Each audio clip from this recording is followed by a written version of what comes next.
भाई अगर आप भी जिम में जाकर चेस्ट, बाइसेप और नॉर्मल बॉडी बिल्डिंग वाले वर्कआउट कर रहे हैं और सोच रहे हैं कि इससे आपकी 100 मीटर स्पीड बढ़ जाएगी, तो आप बहुत बड़ी गलती कर रहे हैं। एक स्प्रिंटर को जिम में सिर्फ मसल साइज नहीं बल्कि न्यूरो मस्कुलर पावर और रेट ऑफ फोर्स डेवलपमेंट की जरूरत होती है। आज की इस डिटेल वीडियो में हम जिम की हर उस एक्सरसाइज को डिकोड करेंगे जो एक्चुअली में एक 100 एंड 200 मीटर स्प्रिंटर की स्पीड बढ़ाती है, चाहे वो हैवी कंपाउंड लिफ्ट हो, ओलंपिक पावर क्लींस हो, प्लायोमेट्रिक्स हो या इंजरी प्रिवेंशन की एक्सरसाइज। बॉडी बिल्डिंग का मकसद होता है मसल का साइज बढ़ाना, स्लो टाइम अंडर टेंशन, जबकि स्प्रिंटर का मकसद होता है जमीन पर कम से कम समय में ज्यादा से ज्यादा ताकत छोड़ना। हमारे शरीर में दो तरह के फाइबर्स होते हैं, स्लो ट्विस्ट फाइबर और फास्ट ट्विस्ट फाइबर। हमारे शरीर के फास्ट ट्विस्ट फाइबर ही असली एक्सप्लोसिव स्पीड देते हैं। जितनी तेजी से आप जमीन पर फोर्स लगाओगे उतनी ही तेजी से आपके भागने की स्पीड होगी। सबसे पहले बात करते हैं एब्सोल्यूट स्ट्रेंथ यानी भारी कंपाउंड लिफ्ट्स की। First, barbell back squat.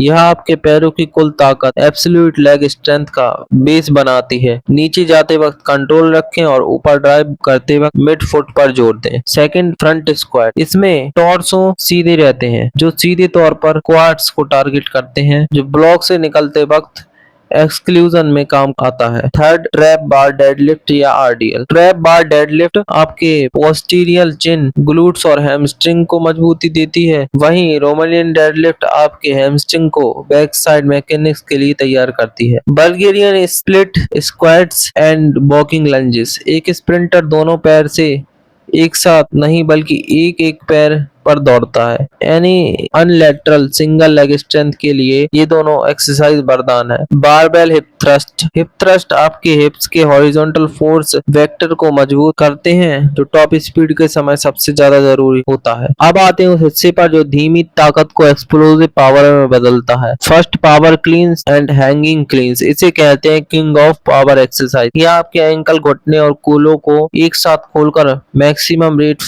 Rate of force development generate करता है। Second, push press. यह लोअर बॉडी की पावर को अपर बॉडी और आर्म ड्राइव तक ट्रांसफर करने में मदद करता है। Third, medicine ball throw and slams. दीवार पर मेडिसिन बॉल जोर से फेंकना या सिर के ऊपर से जमीन पर पटकना, यह आपके पूरी शरीर की एक्सप्लोसिव पावर को जगाता है। Fourth, cattle ball swing and jump squat. Cattle ball swing में कंधे से नहीं बल्कि हिप्स के स्नैप्स, हैंग से वजन उठाएं। लाइट लोड के साथ जंप स्क्वाट करने से कंट्रास्ट ट्रेनिंग का फायदा मिलता है। जिम में ताकत बना ली, अब उसे जमीन पर स्प्रिंटिंग की तरह इस्तेमाल करना सीखिए। Plyometric and reactive strength. First, box jump and depth jumps. Box से नीचे कूदकर तुरंत हवा में उछलना। डेप्थ जंप आपके ग्राउंड कांटेक्ट टाइम को कम करता है और पैरों में स्टिफनेस बढ़ाता है। Second, huddle hoops. कम ऊंचाई वाले हडल के ऊपर लगातार बाउंस करना आपकी नी रिकवरी और रिदम को सुपर फास्ट बनाता है। Third, Pogo jumps and continuous rebound.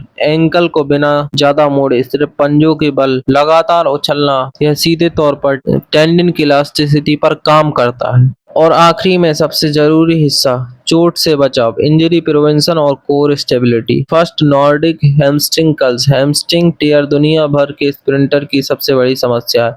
Nordic curls आपके हैमस्ट्रिंग को एक्स्ट्रिक स्ट्रेंथ देता है। सेकंड, स्टैंडिंग काफ रेसेस। सीधे और मुड़े हुए घुटने के साथ पिंडलियों की एक्सरसाइज करना जो एंकल की ताकत और एनर्जी रिटर्न को बढ़ाती है। कोपेंजिन प्लैंक्स। ग्रोइन एडिक्वेट्स की मांसपेशियों को मजबूत रखने के लिए यह बेस्ट एक्सरसाइज है। Hanging leg raises and Pallof press. मजबूत कोर आपके शरीर को दौड़ते समय हिलने, रोटेशनल स्विंग से रोकता है। Ankle dorsiflexion drill. दीवार के सहारे एंकल की मोबिलिटी सुधारना ताकि सिन स्प्लिंट्स से बचा जा सके। तो दोस्तों, जिम में सिर्फ बॉडी बनाना बंद करिए और स्प्रिंटर की तरह ट्रेनिंग शुरू करिए। अगर आपको यह डिटेल वर्कआउट गाइड पसंद आई हो तो वीडियो को लाइक करें, दोस्तों के साथ शेयर करें और चैनल को सब्सक्राइब करना ना भूलें। मिलते हैं अगली वीडियो में।